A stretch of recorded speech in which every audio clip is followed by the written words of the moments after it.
Okay, today is Saturday. It's 10 p.m. It's April 26th. When I first when I first started to day trade, I was when I first started to day trade, I was all consuming, and I selected this occupation because I thought it would be something that I could do as a convicted felon. Because the only thing that I could do aside from day trading is wash dishes for a living. I don't foresee myself washing dishes for the rest of my life. And therefore, in order for me to better myself, I had to find something that was, and the only thing that was available was day trading. And through living in a homeless shelter and living in the bed bug ridden uh, uh, sort of a halfway house, and then now living out of my car and all that, from the beginning, from the beginning, I had to survive, and I had to survive. And when I was essentially locked in a state of mind where self preservation was at the heart of my total and absolute existence, which started about 4 years ago. And every waking moment, and essentially at the beginning, I gave approximately about 4 years to washing dishes, totally and fully, without without fail. Essentially giving it all, which essentially was about approximately about 8 hours, approximately about 7 hours per day. Uh, Maybe one more hour, maybe 8 hours from traveling there and traveling back, which is 1 hour, and then about approximately about 7 hours, 6 days a week. And I would consume an enormous amount of buffets, but I would still be slim because I was burning so much calorie. That means within a day, there's 24 hours, which means that 8 hours, and then I had to get some sleep, but I didn't sleep very much, so I slept maybe 4 to 5 hours, and then the rest of the time I was trading, essentially gambling at that point. And so for the past 4 years, essentially it has been 4 to 5 years. It essentially my life has totally existed through the through the through essentially devoting every waking moment into my occupation as a day trader. So then that I realized that there are subtleties in day trading, which essentially is one of the most important things for me. Essentially, is getting enough sleep. I found out, I found out for me that sleeping is incredibly important because if I don't sleep, I could be on a stretch of like 20 days of good trading.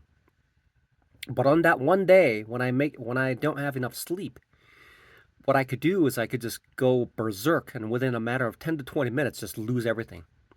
That's precisely what happened to me when I was funded in February.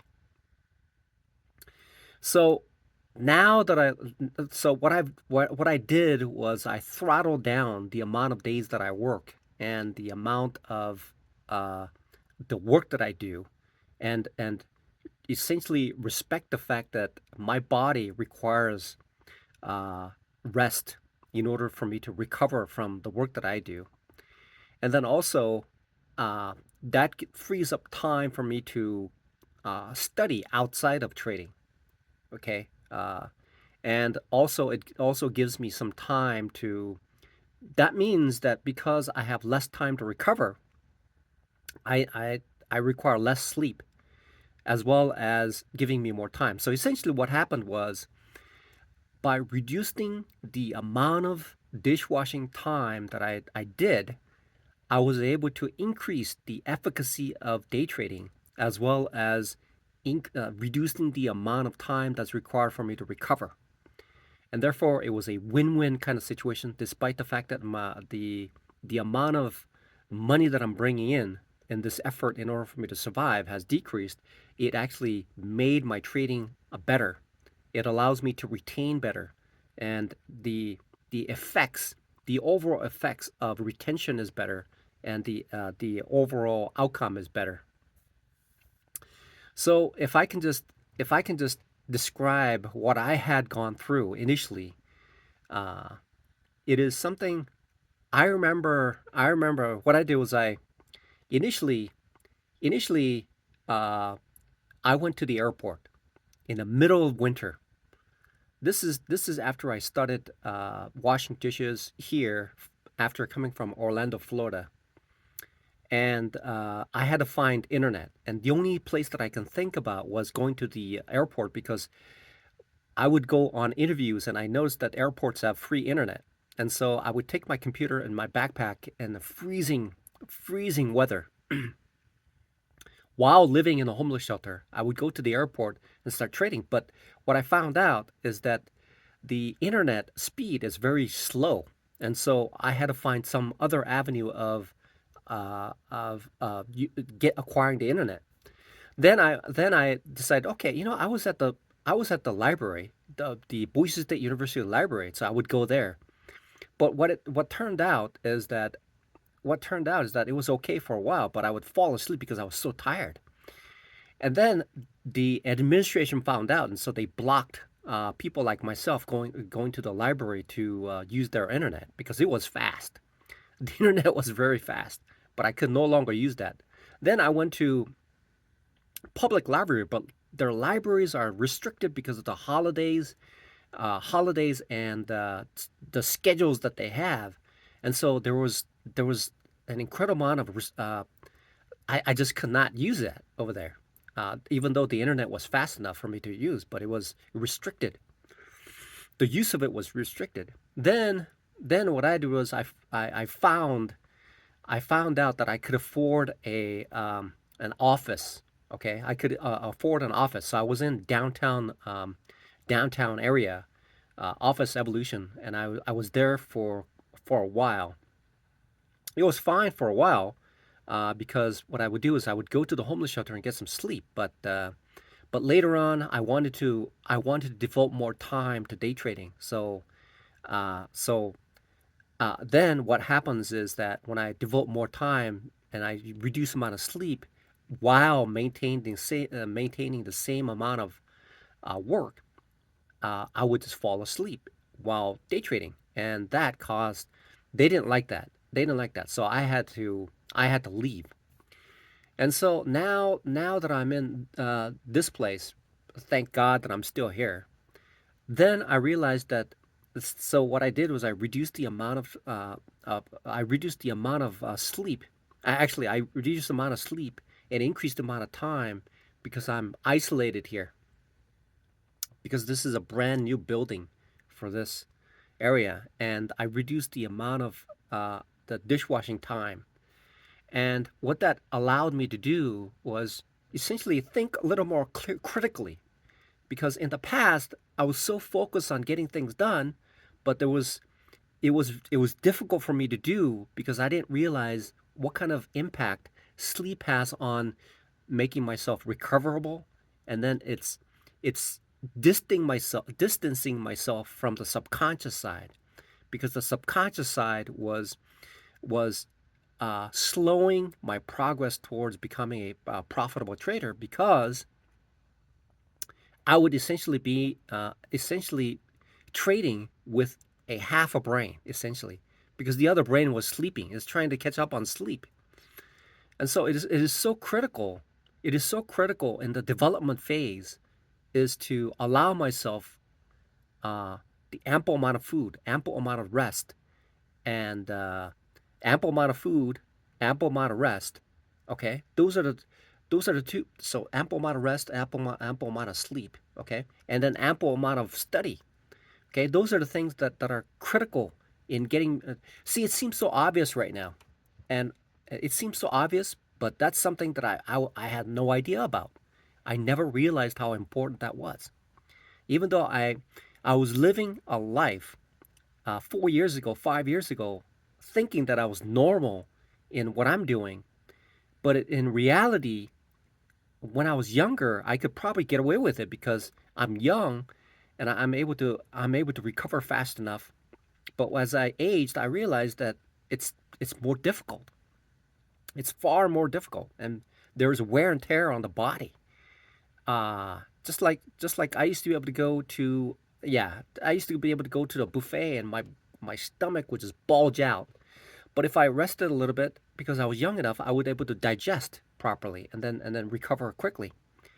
But that's the mindset that I had when I started out on this journey. Now there seems to be a glimmer of hope, and now I'm able to have a bit of time to now freelance a little bit. I'm able to freelance a little bit, and the things that I'm studying right now, which was totally in the beginning, was totally like I had no idea what they were talking about. I was it essentially the good thing about the good thing about like studying and studying and studying and studying and studying is that eventually something will trickle in. That's the way that I study. Okay, that's the way that I do things. People who are very smart, they'll read it through once or twice or three times. Essentially, the first time just looking, getting familiar with it. Second time, getting a little bit more familiar with it, and a third time, getting really deep into the philosophy behind what is being presented. So they can do that within like one or three takes. But for me, it takes me a great amount of time to repetitive cycles in order for me to grasp the concept of what is being presented. And so the change in my trading, the change in my trading has been reducing the amount of work that I do.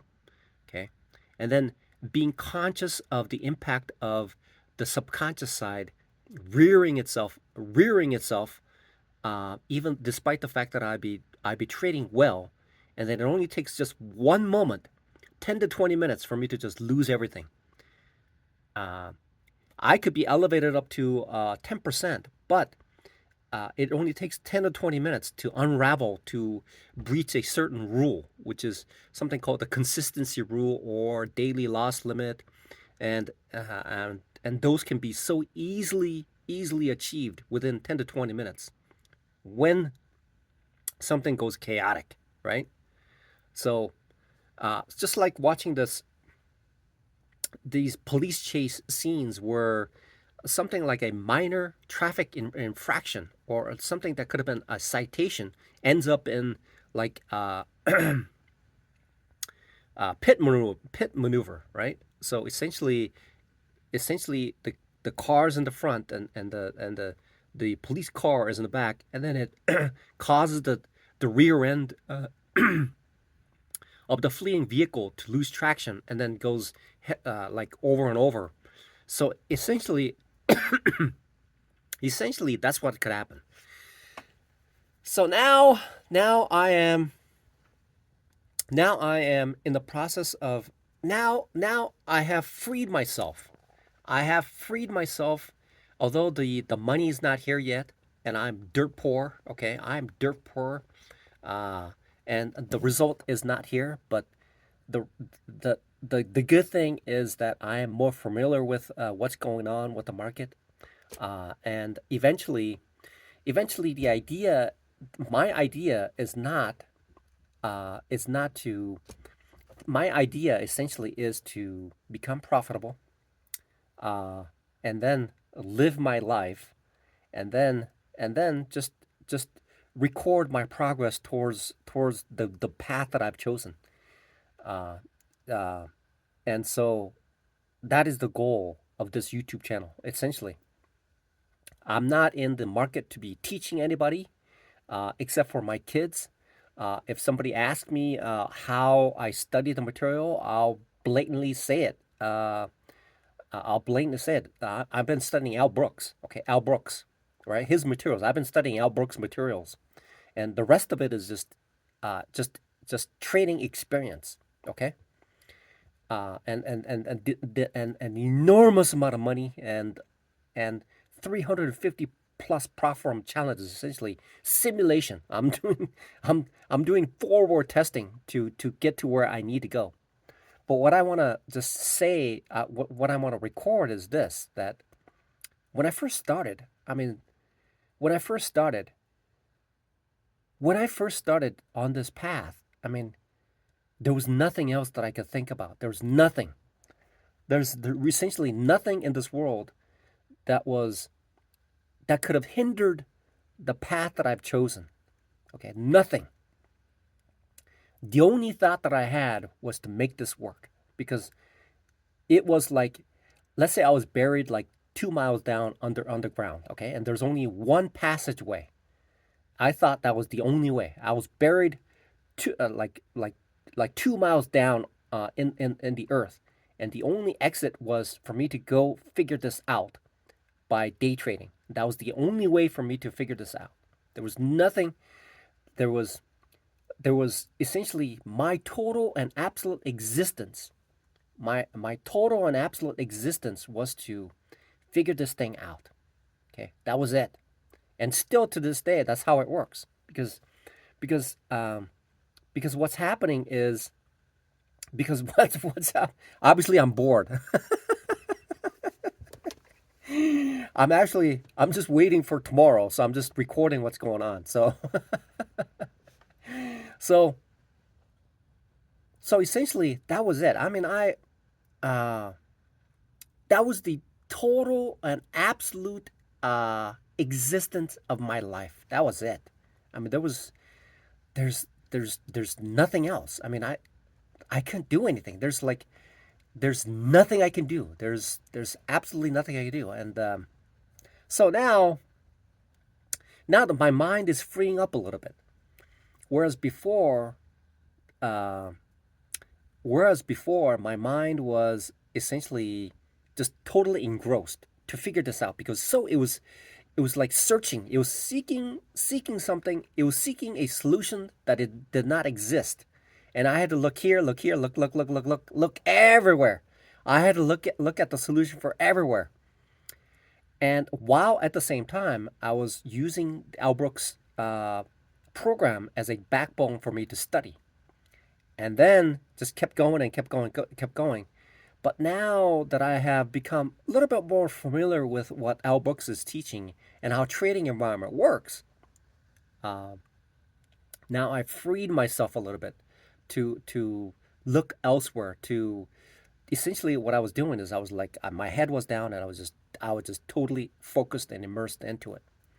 Now that I've now that I'm looking up a little bit and looking around and see what I've missed. Now I'm beginning to see what I've missed for like 4 to 5 years. I didn't go to my kid's college graduation. I was so devastated. I was essentially a newly minted convicted felon, and I was living in a homeless shelter. And I was like, I was before I got to before I got to Idaho. Uh, I went to Costco and bought like 10 to 20 coffees. You know those Taster's Choice, like these are like 32-ounce bottles or something like that, and I was drinking that every moment while I was trying to trying to figure out a solution to survive. Well, I was trying to survive. I was trying to survive. Essentially, I was just trying to survive, trying to do something to figure out how to survive from this situation. And I was like, when I was, it was crazy. Uh, Drinking coffee that much, it just totally, I mean, I mean, I didn't defecate for like a week, somewhere like a week. I didn't defecate. Because I was so stressed out. I was in a mental and uh, total devastation. Okay, because here I am, my own attorneys were against me. Okay, and the state of Idaho was against me, and then there were some really vicious, murderous people who were against me, and the whole court system was against me, and the COVID time was here, and nobody on this planet. And my mother was my mother was like, she was on her deathbed. Okay, the only person who cared. Okay, and I was like, and my ex-wife probably hated my guts back then because she didn't realize what I was going through, and I was in utter utter devastation. And the only, the only avenue for me to escape from that situation was my familiar ground in Boise, Idaho, right? Unfortunately, fortunately, there are people who have enough resources to be charitable at a time when I desperately needed it. And so I was able to get a job here and moved here, uh, and check into a homeless shelter, and that's where it started to begin. And at as when that started, still my mind was I was trying to still recover from I was trying to still recover from this devastation of my real new life. And it took a while, and I was essentially just nuts. I had I my mind was it was nuts. I was tilted out. I was gone. I was literally just gone. But this trading thing gave me hope. Okay, there's the subject matter of allowing something that would allow me to uh, something that would allow me to gain a foothold back into life was this day trading thing, because nothing else would have mattered. Because even if I even because I knew it was very difficult. I attempted to get a job here with HP, and I passed the interview, and they asked me, "Oh, we did a background check on you. Can you explain that to me?" And I said, "Nah, I don't even want to bother asking. I don't even want to bother explaining. I'm not even gonna bother explaining what's going on, okay?" And so I realized that it is impossible. It is impossible. Even working as a like a custodian or a janitor, it would be I can't get hired because they'll do background checks. These days, background checks are so easy to do. Even apartments, it takes a few dollars to get a background check. Okay, it only takes a few bucks, and so background checks are just around. Okay, and so now that I'm like the only hope, the only hope was for me to keep studying. It was hard. I would like fail, fail, fail. Just imagine 350 prop firm challenges failed. Okay, that means that I spent like sometimes weeks on it, and then I would just fail. I would just like it's like it. I mean, it's like one of the directors of Microchip was telling me, "Hey, I admire your resilience. It's been my age and time is so precious, but I spent like 4 to 5 years on it, and so I'm I've been studying and spending an ginormous amount of time. The hard work that's there, hard work. Uh, every waking moment, I worked on this. I tried. I mean, it's been a long journey. Now I'm starting to, now I'm starting to, now I'm starting to figure out a little bit of what's going on, and it took a while. It really took a while. It took a very long time. It took a very long time to figure out what they know that I did not know.